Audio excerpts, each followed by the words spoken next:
So today we're back at the testing bench to put the new PDSSAP 20 B2 impact driver through a little bit more of a rigorous test. In my previous quick review video, we just had a very basic and fairly lightweight testing regime. This time we're going to make up for that. So for the few of you who might say, oh, Gadget, what's this piece of scrap wood doing here? It's just some kind of scrap chipboard you found on the side of the road. Well, that might be true, but consider this. This chipboard is very dense. It does not scratch at all. It is very hard, and it being basically just wood chips and glue, it is much harder to drill or screw into than your typical pine lumber. So this will actually provide us a harder testing regime driving these screws, and we'll get a good idea of the capability of our driver. So as you can see, this is a 7x9 piece of chipboard, so fairly stout. I have a selection of screws here that we're going to be running through the driver. I have a freshly charged battery. I'm tracking the discharge in the little home app. You'll see a picture of that later. The battery is set to performance mode. We will turn the driver on, set it to the, let me get that back in, 226 Newton meter mode, so maximum power, and let's start right off. So we'll get our quick chuck in here. So first we're going to start off with the smallest screws we have here. These are 4mm by 30 Torx head screws. Very simple, very small. Should be a piece of cake for this tool. So let's get this set up. Maybe we can center this a little bit more.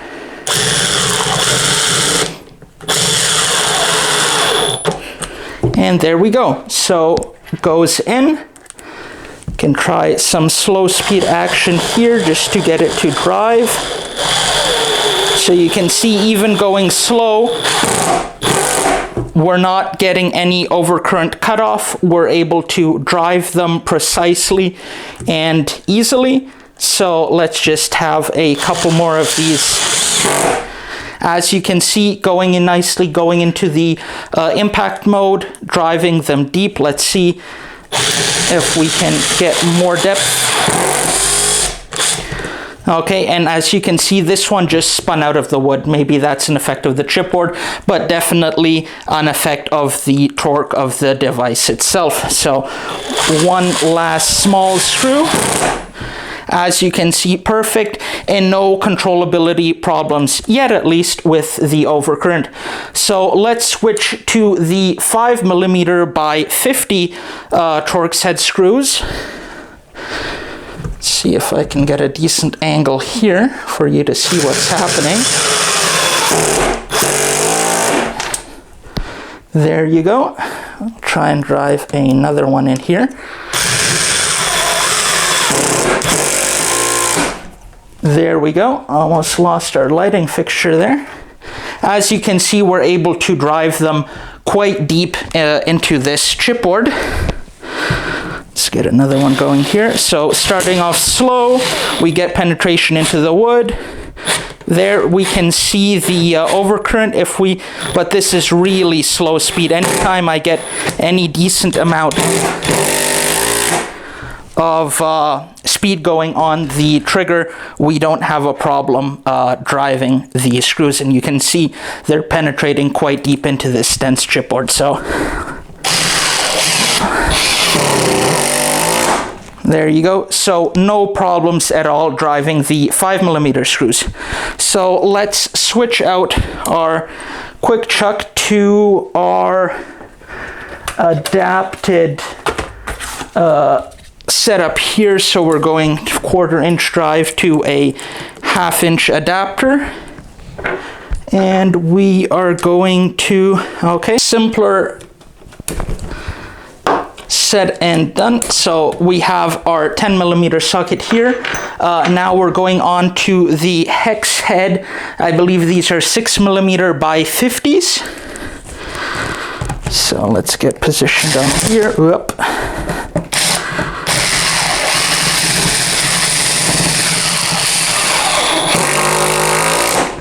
And as you can see, we are driving these fairly easily into the wood.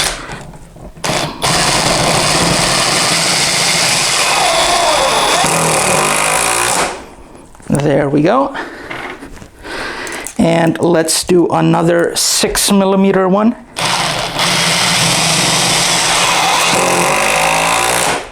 So there you go, no problem whatsoever. Let's switch to, let me see here, I believe these are the 8mm by 50.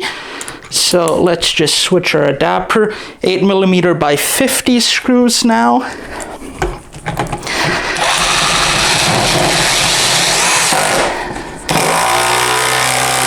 There we go. No problem running those. Let's just do another one for comparison. So just getting them started is the most sort of difficult, just pressing down. And as you can see, no problem driving those. Let's go to the 8mm by 80. These are just a bit longer than these here. See how those do. Center this up here.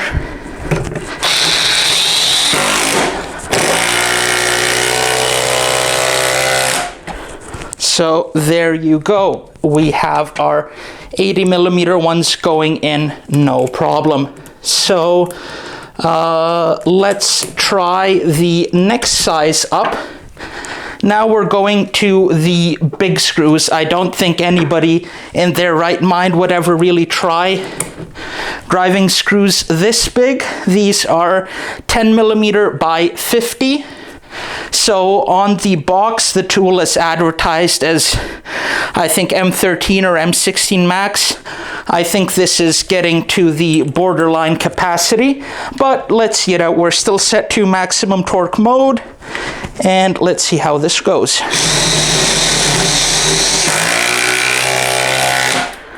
No problem at all driving that 10mm by 50 screw. So now let's move on to the largest and biggest screw in our selection here. This is the M12 by 60 wood screw, very large diameter. This is really, I've never seen wood screws this big. If you're doing some major joinery, you might be seeing this, but let's just prove this tool sufficiently by driving one of these big ones.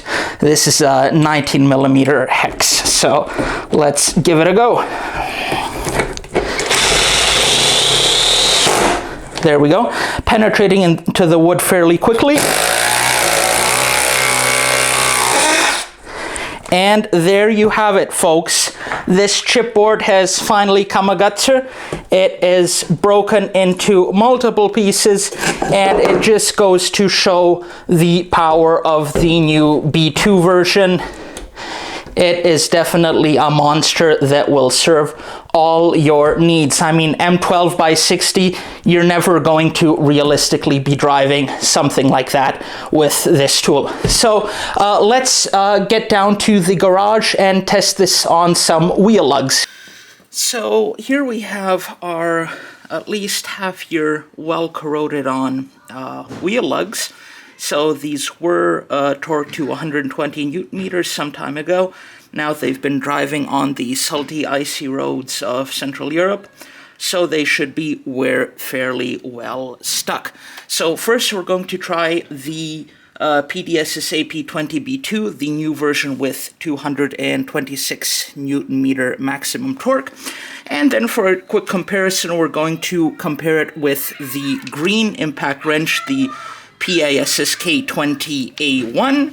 And of course, just to show how easily these things can be done, we'll also hit it with the PSSAP 20A2, the new Big Brother half-inch impact. So do excuse the loud noise on the side. So we have a freshly charged new type 4 amp hour battery, 100%.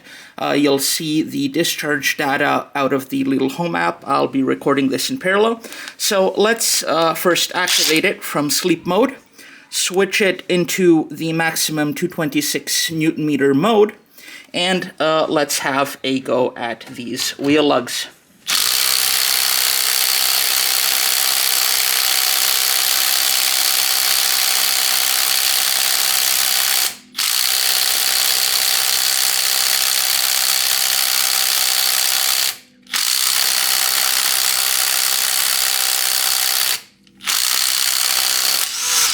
And there we go.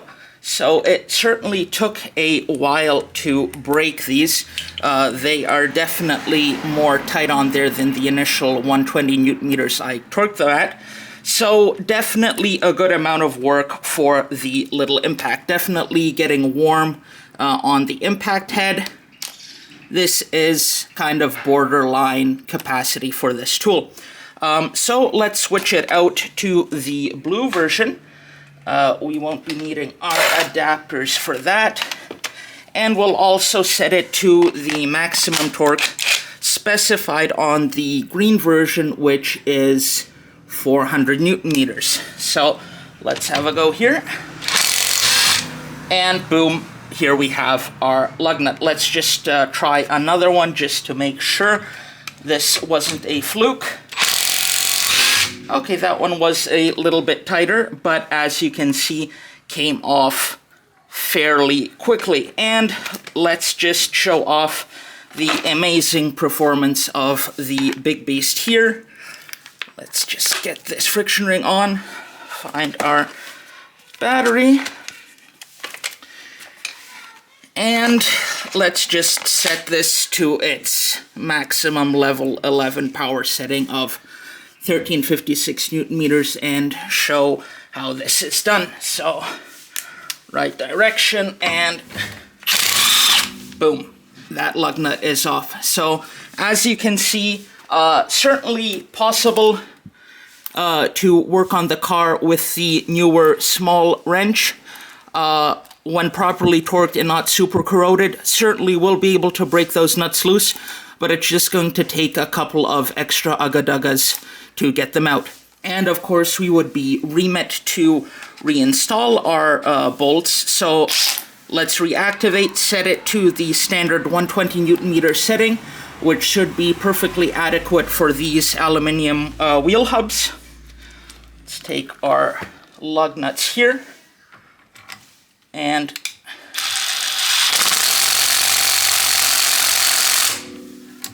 that is number one. This is number two. Certainly a breeze, very much lighter and comfortable to handle than the big machine here. And let's get that final nut here, losing our little retention sleeve. Perfect. So I will come around these bolts with a torque wrench, but I assume this is well enough for the moment. So as you can see by this trail of devastation, the B2 model really performs. The 226 Newton meters of torque definitely come to a punch, especially when driving these screws. As you saw in the first part, we had no problem driving the M12 by 60 wood screw and just tearing this piece of chipboard apart. As we saw down at the garage, we are able to use this tool to service wheel changes, anything like that. It does start struggling a little bit with those lug bolts. I think those are M14. The packaging says up to M16. So there we are hitting the borders of capability on this tool. Anything super corroded or super tight, it is going to have a bit of trouble with. But as you saw, with the adequate amount of impacting, it was able to undo those bolts, and I would be quite sure sure that this could reliably remove those lugs on my car, especially since those lugs are well corroded and are known to be tight. So of course, compared to the bigger 1/2" or the green version, of course those did much better on the wheel lug test, but of course they're a much bigger tool, a much powerful motor, more than double torque capacity, if not almost, what, 5 times in the 1/2". So I think that's no comparison. Anything in the engine compartment, anything basically smaller than M10 or M12, this tool is going to be perfect and not have any issues with it. We don't have any heat issues. We didn't have any performance problems. Any sort of overcurrent safety that we might have noticed on the super slow speed driving of these screws, you really have to tempt it and really misapply your trigger discipline to get that overload to happen. Otherwise, it did perfectly driving these screws, even burying them in the wood. This chipboard is harder to screw in than typical pine, but it does fracture, as you can see. Any other issues that I spotted in the comments? Some people were saying it's disabling after 17 seconds of running. I couldn't prove that. I was able to run it both speeds, forwards and backwards, for 30 seconds, no problems cutting out there. Torque control works quite reliably. The chuck, of course, it is a 1/4" hexagonal chuck. 3/8 or 1/2" drive might have been nicer for people who are working more with bolts than screws, but I think it's a wash. The adapters work perfectly fine, and it's no trouble at all. I don't think there were any other comments or issues. The only thing is this kind of sleep protection mode, where either on fresh battery input or when the tool is off, so both the illumination LED and the torque LED is off, the trigger will not respond. It requires a decisive pull to turn it on, but then the trigger is very responsive, as you can see. So we get immediate response. This is a software thing that they've programmed into the brushless motor control board. Nothing we can really do to change that. It's not part of the battery, it's part of the tool. We're not able to update firmwares on the tool, so that is going to stay with the tool for its lifetime. But I think it isn't much of a problem. The first time you're using it, just pull the trigger for 1/2 second, it will power up, and then on any of the subsequent trigger pulls, it will respond quickly. The sleep timeout is about a minute, so it shouldn't really be much of a problem on any project. So I hope you enjoyed this video. We were able to put this tool through a much more rigorous test. I hope this will give you an opinion of its capabilities. If you enjoy these videos and you want to help the channel out, please hit that like button and subscribe, and tune in next time for some new and exciting technology reviews. Thanks for watching, and see you next time. Bye-bye.